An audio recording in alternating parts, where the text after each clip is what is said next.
Bonjour et bienvenue pour ce nouveau Nano Shiur, le cours destiné aux lecteurs de la newsletter.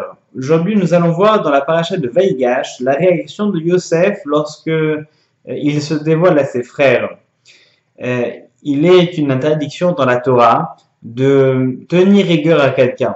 Donc, ni de se venger, ni de lui tenir rigueur, c'est-à-dire avoir de la rancœur, de la rancune, de garder à l'intérieur de soi des sentiments négatifs. C'est quelque chose d'extrêmement difficile, c'est évident, mais au-delà de cette difficulté, pourquoi est-ce qu'il est interdit de garder de la rancœur envers cette personne? S'il nous arrivait quelque chose, c'est que cette personne est à l'origine de ce mal qui nous est arrivé. Pourquoi est-ce qu'on ne pourrait pas garder de la rancœur? Ce serait logique d'avoir un ressenti négatif. Yosef, par exemple, a été vendu par ses frères, donc c'est normal, c'est logique que lorsqu'il le revoit des années plus tard, lorsqu'il le revoit, qu'il a envie de se venger. Il a ses frères qui étaient avec lui, qui n'ont pas hésité une seconde, qui n'ont pas hésité donc à le vendre et à le jeter dans un puits pour le faire tuer et à le vendre plus tard à des Égyptiens sans aucun scrupule. Alors, c'était normal qu'il ait envie de se venger à ce moment-là. Lorsqu'on regarde la réponse que Yosef donne à ses frères, les frères n'arrivent pas à imaginer une seconde que Yosef ne leur en tient pas rigueur, que Yosef n'a pas gardé de rancune. D'ailleurs, jusqu'à la fin de la vie, de leur vie, ils seront toujours dans l'expectative, savoir est-ce que Yosef nous a vraiment pardonné, à toujours attendre une revanche de Yosef. Mais Yosef leur dit une phrase qui est intéressante, il leur dit, mais sachez mes frères que finalement ce que vous avez fait, ce n'est pas vous qui l'avez fait. C'est-à-dire que regardez, il leur montre la position dans laquelle ils se trouvent, et il leur dit, vous voyez bien que ce n'est pas possible que ce soit vous uniquement, que de votre action, que de votre fait, si j'ai été vendu. Vous voyez bien que ça faisait partie d'un plan, d'une action plus grande.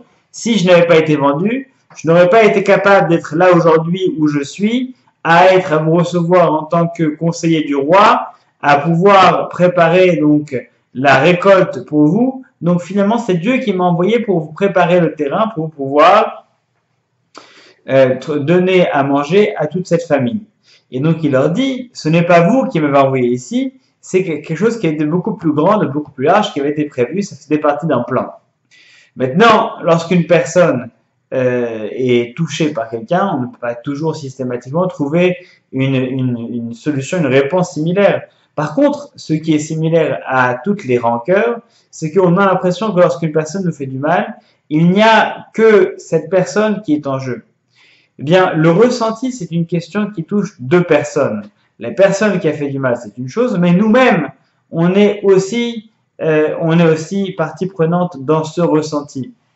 Il faut savoir que lorsqu'une personne nous a fait du mal, eh bien, nous poser la question, finalement, est-ce que c'était quelque chose que je n'avais absolument pas mérité?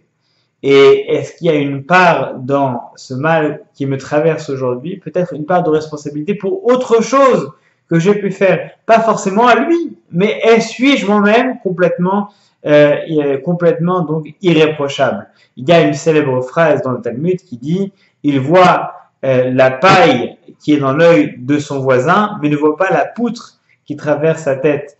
Donc c'est parfois, on a beaucoup de mal à pardonner les autres, alors que nous-mêmes, sommes-nous réellement irréprochables? Yosef a cette honnêteté de reconnaître que, d'une certaine façon, il avait peut-être une part de responsabilité, mais quoi qu'il en soit, il reconnaît que c'est un plan beaucoup plus large qui le concerne, et il arrive à trouver la force de pardonner à ses frères qui, quand même, l'ont vendu des années plus tôt, mais il leur dit, regardez, ce n'est pas de votre faute, et il va au contraire les mettre à l'aise pour pouvoir reprendre contact le plus naturellement possible avec eux et avec son père.